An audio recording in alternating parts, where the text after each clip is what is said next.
Good evening everybody, my name is Crystal and welcome to my YouTube channel. Good evening. Alexa, what's the time please? The time is 8:17 p.m. So it's 8:17 p.m. It's Friday evening and I'm at home in my flat on my own and I'm quite happy. Okay? I don't go out in the evening. I'm a middle-aged woman and I'm quite happy occupying myself indoors by myself, right? No amount of bullying, sexual or otherwise, will get me involved in drugs, drink and anything like that.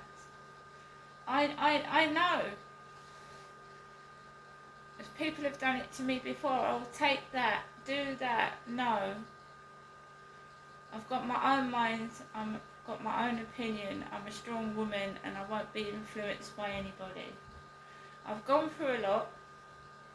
Right up until last year I trusted a man and a man let me down. And I know not all men are like that, and I'm sure there are some good men out there that aren't like that, but the ones that I meet all seem to be the same.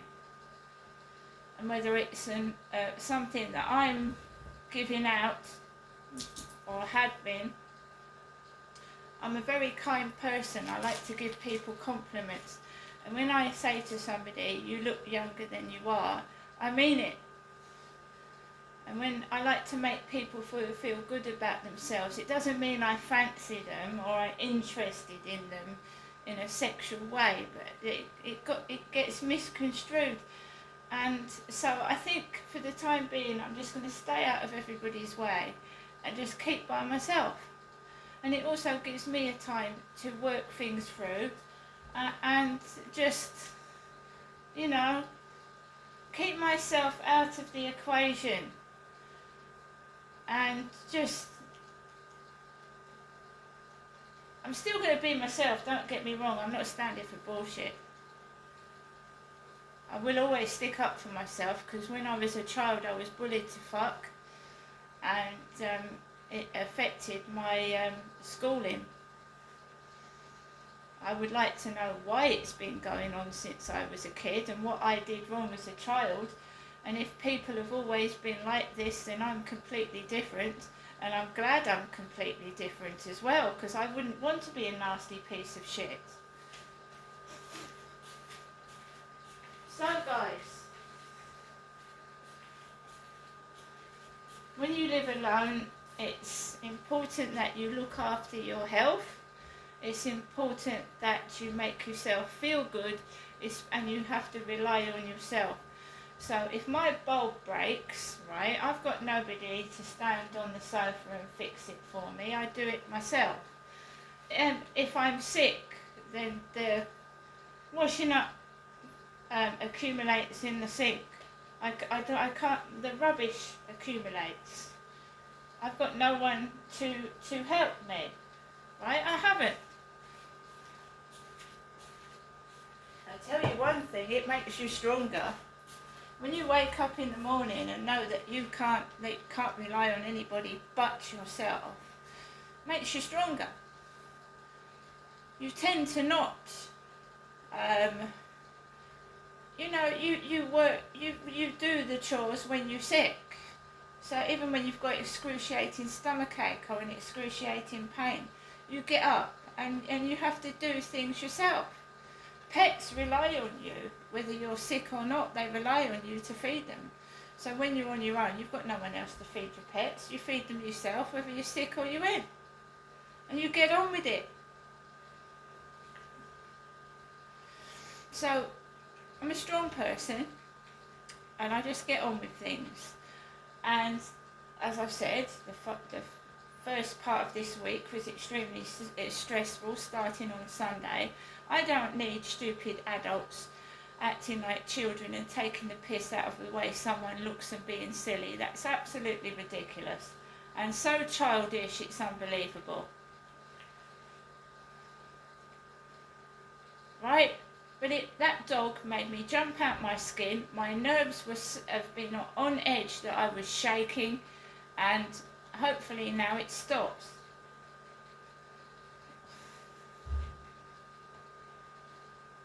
You shouldn't use animals or children to take the mickey out of somebody. Absolutely vile, disgusting behaviour, and it's not, you don't like somebody, you leave them alone. You don't torment somebody because you've got a gripe or you're jealous. You don't torment someone. And what does torment mean? It means make someone feel really, really awful. Bullying, taking the piss.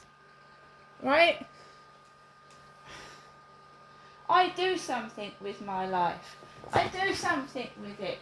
I don't shout out of windows obscenities or rude things.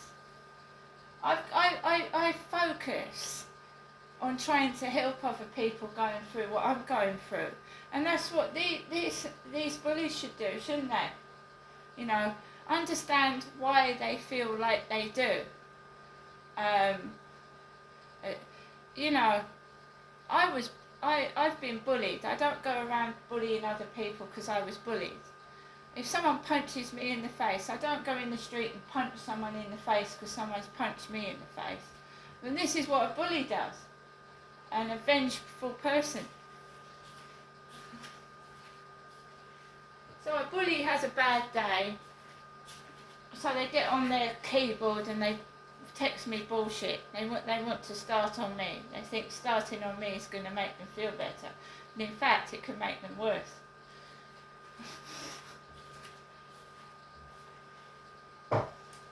So guys, usual time, getting on for 7, I walk my dog, right? And the stalker and the bully knows this, of course they do.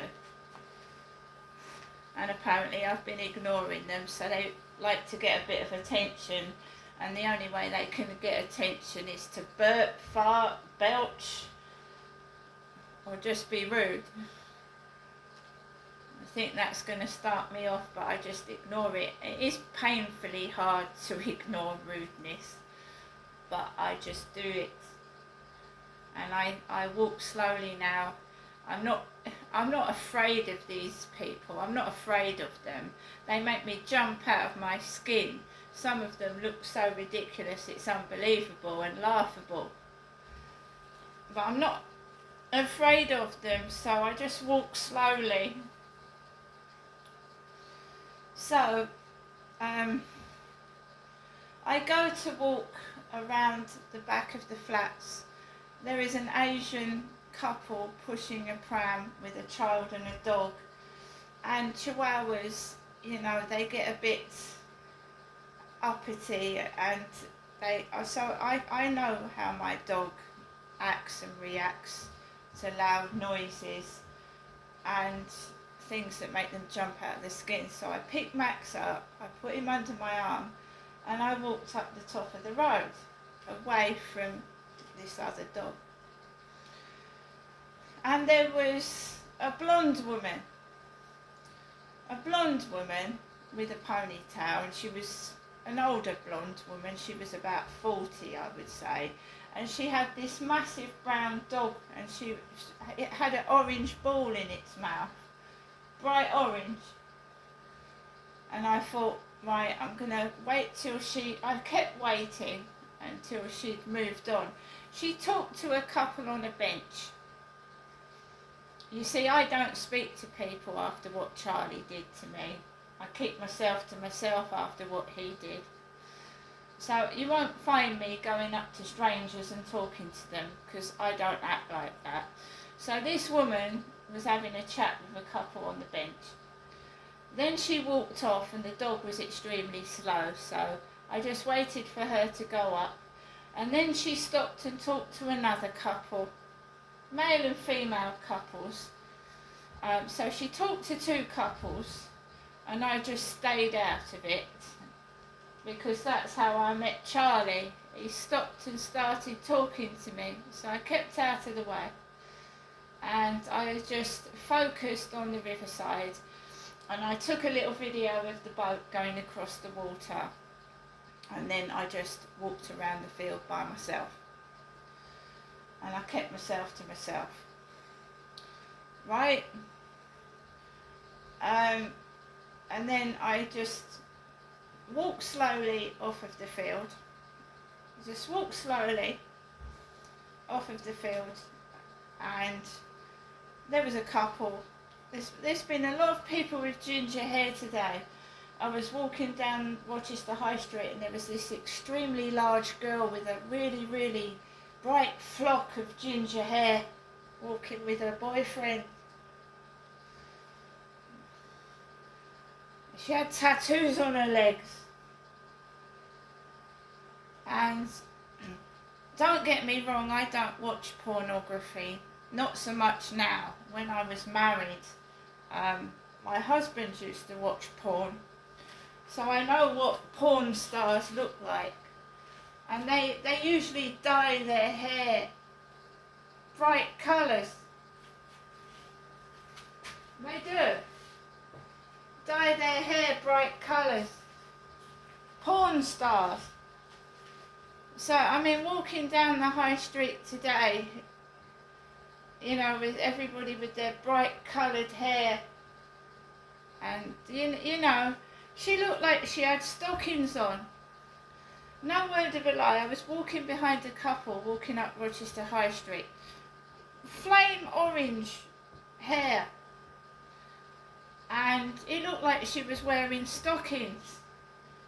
So she had a pair of shorts on with what looked like stockings coming out from beneath them.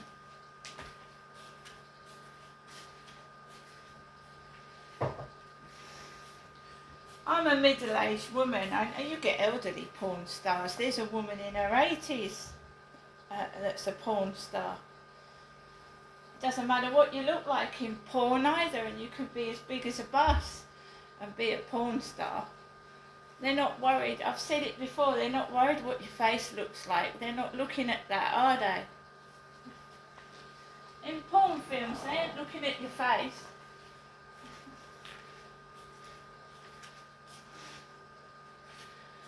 So, again, there was a couple kissing on a bench when I came home, snogging on a bench. And like I said, I walked down the road and somebody went, "Hurt you!" They did. They sneezed so loud I could hear it from the bottom of the road to the top. "Hurt you!"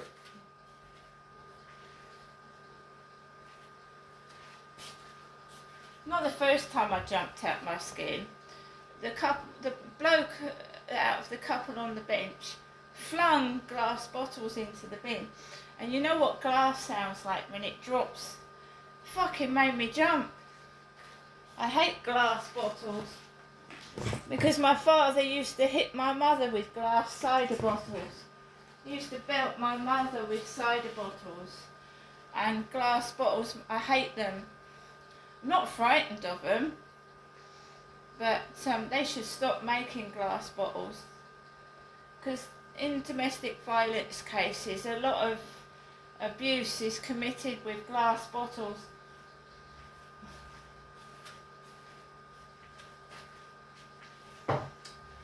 So I came back in. When I was coming down the back of the flats, there was this guy. And I had my denim jacket on, and he had a denim jacket on, and he was going like this, like he was hailing a taxi, and he gets into a car and they drive off.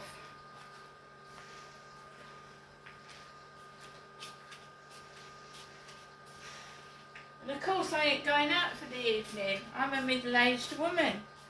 I mean, when I was in my 20s, I could dance a night away and boogie.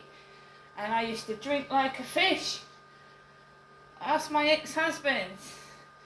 I drank half a bottle of Southern Comfort when I was in my 20s. And I passed out.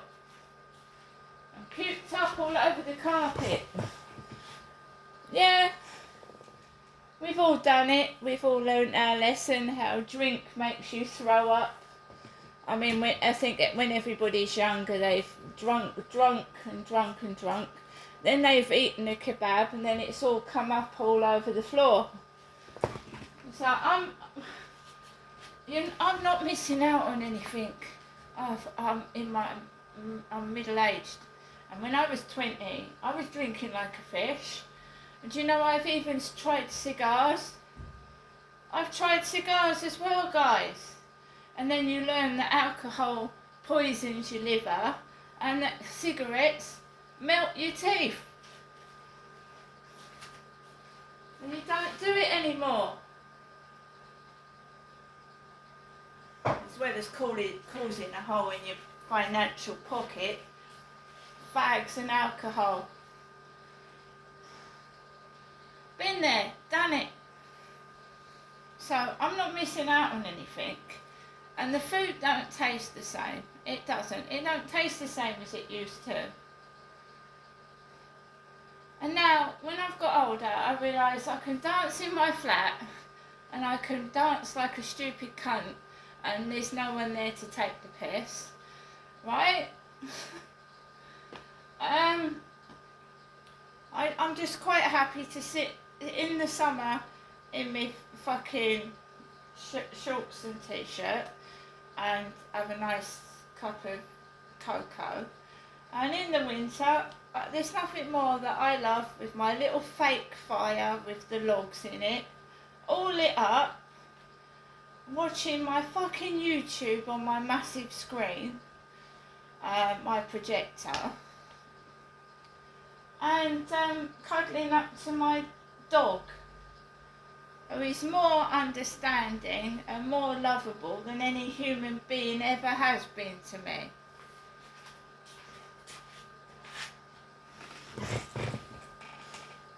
So keep doing what you're doing.